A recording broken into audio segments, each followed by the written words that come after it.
शौकीन क्रिकेट के लिए अच्छी खबर, इंतजार की घड़ियां खत्म। चैंपियंस ट्रॉफी 2025 का शेड्यूल जारी कर दिया गया है। आपको बताएं कि आईसीसी चैंपियंस ट्रॉफी 19 फरवरी से कराची में शुरू होगी, 9 मार्च तक जारी रहेगी। मैचेस पार्टनरशिप फॉर्मूले के तहत पाकिस्तान और दुबई में होंगे। Dubai international stadium neutral venue होगा। 8 मुल्कों के दरमियान 15 मैचेस खेले जाएंगे। इवेंट के मैचेस लाहौर, कराची, रावलपिंडी में होंगे। पहला मैच मेजबान पाकिस्तान और न्यूजीलैंड के दरमियान कराची में 19 फरवरी को होगा, जबकि पाक भारत टाकरा 23 फरवरी को न्यूट्रल वेन्यू दुबई में होगा। भारत फाइनल में पहुंचा तो इवेंट का फाइनल 9 मार्च को दुबई में खेला जाएगा। भारत के फाइनल में ना पहुंचने की सूरत में फाइनल 9 मार्च को लाहौर में ही होगा, जबकि भारत के 3 लीग मैचेस, एक सेमीफाइनल और फाइनल यूएई में खेला जाएगा। पहला सेमीफाइनल 4 मार्च को यूएई में होगा। चैंपियंस ट्रॉफी की मेजबानी पाकिस्तान के लिए एक अहम संग मील है। चेयरमैन पीसीबी मोहसिन नकवी ने कहा, चैंपियंस ट्रॉफी की मेजबानी क्रिकेट को आला सतह पर फ़रोग़ देने और एक बड़े इवेंट ऑर्गेनाइजर के तौर पर अपनी सलाहियतों को जाहिर करने के हमारे आज़म को उजागर करती है। पाकिस्तान दुनिया को खुशामदीद कहने के लिए पुरजोश है। हम अपनी रवायती मेहमान नवाजी के मुंतज़िर हैं। कप्तान कौमी क्रिकेट टीम मोहम्मद रिजवान कहते हैं कि हम चैंपियंस ट्रॉफी की मेजबानी के लिए बहुत पुरजोश हैं। अपने मदाहों की उम्मीदों पर पूरा उतरने की कोशिश करेंगे। मसीही बरादरी कल क्रिसमस का त्यौहार रिवायती जोशो जज्बे के साथ मनाएगी। मुल्क भर में भरपूर तैयारियां की गई हैं। गिरजा घरों को खूबसूरती से सजाया गया है। इस मौके पर सिक्योरिटी के भी खुसूसी इंतजामात किए गए हैं। और क्या इंतजामात किए गए हैं मुल्क भर में, हमारे नुमाइंदगान भी हमारे साथ मौजूद हैं। मरीम इलाही हमें इस्लामाबाद से ज्वाइन करेंगी, उसामा गौरी लाहौर से हमारे साथ मौजूद होंगे। और सबसे पहले हम रुख करेंगे इस्लामाबाद का। मरीम, बताइएगा क्या मनाजिर आप देख रही हैं और क्या तैयारियां देख रही हैं आप?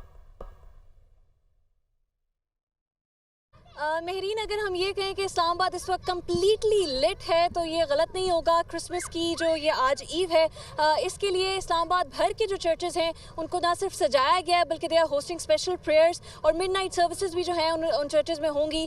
बाहर से जो है वो चर्चेज़ सजाए गए हैं। पूरी वो कम्युनिटी एरियाज़ जहाँ पर हमारे क्रिश्चियन पाकिस्तानीज़ रहते हैं उनको डेकोरेट किया गया है। इसी तरह बच्चे जो हैं वो खासे एक्साइटेड दिखाई दे रहे हैं। वो सांता क्लॉज के मलबूसात जो है वो भी खरीदते दिखाई दे रहे हैं। इसी तरह मार्केट्स के अंदर भी बहुत ज़्यादा जो है वो लास्ट मिनट में जो शॉपिंग करने के लिए वो एक्साइटेड है। मैं जहाँ पर इस वक्त मौजूद हूँ या मेरे अकब में देख सकते हैं कि डेकोरेशंस किस तरह की खूबसूरत यहाँ पर की गई हैं। ये वो एग्जैक्टली वैसी ही डेकोरेशंस करते हैं जैसे कि बताई जाती हैं कि जीसस की बर्थ के टाइम जो एक स्टेबल में पैदा हुए और कैसी इन्वायरमेंट थी। तो ये वो जगह हैं जहाँ पर जो कम्युनिटी से लोग आते हैं। एक जो है वो क्रेडल्स बनाए गए हैं उनकी बर्थ को सिग्निफाई करने के लिए। लोग आते हैं यहाँ पर, मिलते हैं, अपनी फेस्टिविटीज़ इंजॉय कर रहे हैं, एक दूसरे के साथ जो है वो अपने त्यौहार को मना रहे हैं। बहुत ज़्यादा एक्साइटेड दिखाई दे रहे हैं और स्पेशली जो क्रिसमस ट्रीज हैं। ठीक है मरियम, साथ ही रहिएगा। इस्लामाबाद से आप सूरत हाल बता रही थी क्रिसमस से मुताल्लिक। उसामा में लाहौर से ज्वाइन करेंगे। उसामा, बताइएगा लाहौर में मसीही बरादरी इस त्यौहार का आगाज़ किस तरह से करती है और जो फर्दर सेलिब्रेशंस होती हैं उनका क्या प्रोसेस होता है, किस तरह से की जाती हैं? देखिए, जिस तरह अभी बिल्कुल मरियम ने इस्लामाबाद की सूरत हाल का जिक्र किया, लाहौर की सूरत हाल भी इससे बिल्कुल मुख्तलिफ नहीं होती। और लाहौर में भी मसीही बरादरी अपने इस मजहबी त्यौहार को पूरे जोश व खरोश और मजहबी अक़ीदत व एहतराम के साथ मनाती है। इस वक्त भी मैं गिरजाघर के अंदर ही मौजूद हूँ। यहाँ पर भी तमाम गिरजाघरों को बरकी कुमकुमों से सजाया गया है, खुसूसी लाइटें लगाई गई हैं। और मसीही बरादरी जो इस अजीम त्यौहार को अपने मजहबी त्यौहार को पूरे जोश व खरोश और मजहबी अक़ीदत व एहतराम के साथ मनाती है।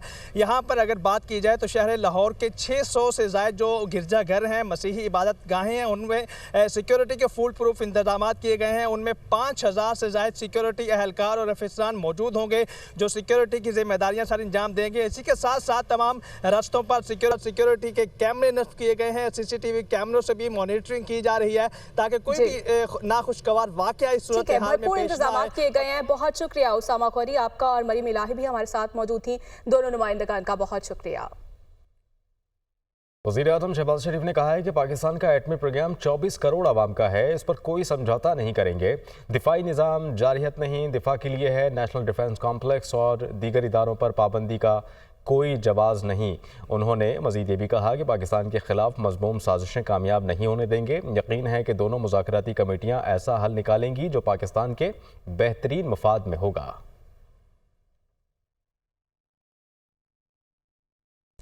पीपल्स पार्टी मुस्लिम लीग नून की कोऑर्डिनेशन कमेटी का इजलास खत्म हो गया। इजलास के आगाज में ही पीपल्स पार्टी ने मुस्लिम लीग नून पर दो टोक मौक़िफ़ वाज़े कर दिया। ज़राए के मुताबिक पीपल्स पार्टी ने मौक़िफ़ अपनाया कि मुस्लिम लीग नून इत्तेहादी हुकूमत के मामलात को आगे नहीं बढ़ाना चाहती तो वाज़े करते।